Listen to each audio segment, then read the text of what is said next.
si tu crées une vie dans laquelle tu n'as plus besoin de compenser avec la bouffe? Dans cette vidéo, je vais t'expliquer le lien entre ne pas s'autoriser à vivre qui l'on est et les TCA, et puis te donner des pistes pour vivre la vie qui te ressemble. Premier pas pour sortir des TCA. Beaucoup de personnes que j'accompagne me disent: j'en ai marre de ces crises qui reviennent. Et souvent, c'est pas parce qu'elles font pas assez d'efforts, c'est parce que leur vie telle qu'elle est aujourd'hui ne leur laisse pas assez de place pour être pleinement vivantes, pleinement qui elles sont. Quel est le lien entre ne pas s'autoriser à vivre et les TCA? Eh bien, les troubles du comportement alimentaire ne parlent pas seulement de bouffe.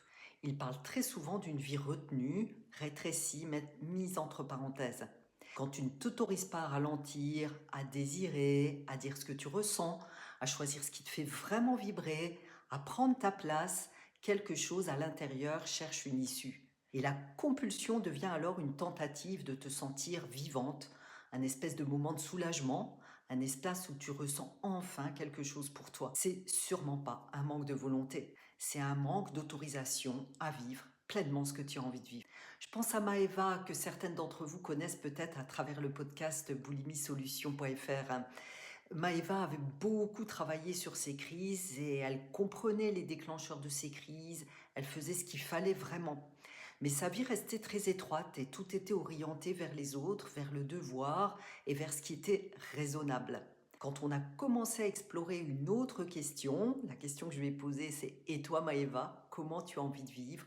Quelque chose a vraiment basculé. Et bien sûr, à mesure que sa vie a pris de plus en plus de sens, la nourriture a perdu son rôle de compensation. La vérité, c'est que tu ne compenses pas parce que tu es trop.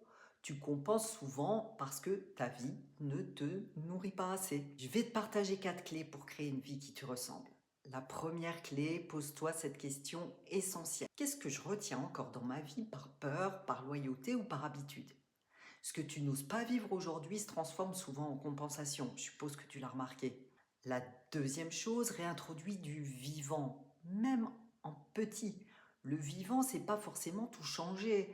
C'est parfois un moment pour toi, une activité qui te fait du bien, une parole plus vraie, un choix un peu plus aligné, un changement d'habitude. Des petites permissions créent de grands apaisements, crois-moi. La troisième chose, observe ce que la nourriture compense encore. Et demande-toi sans te juger: mais qu'est-ce que j'ai pas dans ma vie et que je cherche dans la bouffe? Souvent, la réponse parle de repos, de joie, de reconnaissance, de liberté, de douceur. Et enfin, la quatrième chose, commence à te choisir. Pas contre les autres, mais pour toi. Te choisir ne veut pas dire du tout devenir égoïste. Cela veut dire arrêter de t'oublier. Et plus guérir des TCA, c'est pas seulement arrêter de compenser, c'est apprendre à vivre autrement. Une vie plus large, plus vraie, plus respectueuse de qui tu es.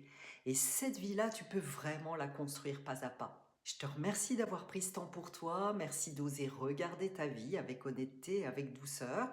Et si bien sûr tu veux aller plus loin, écouter le témoignage de Moeva, découvrir mes podcasts, lire mon livre ou t'informer sur mes accompagnements, tout est disponible sur boulimie-solution.fr, Catherine Fetz. Et souviens-toi, t'as vraiment pas à survivre. Tu peux vivre pleinement. Et oui, sortir des TCA, c'est possible. Je te dis à très vite.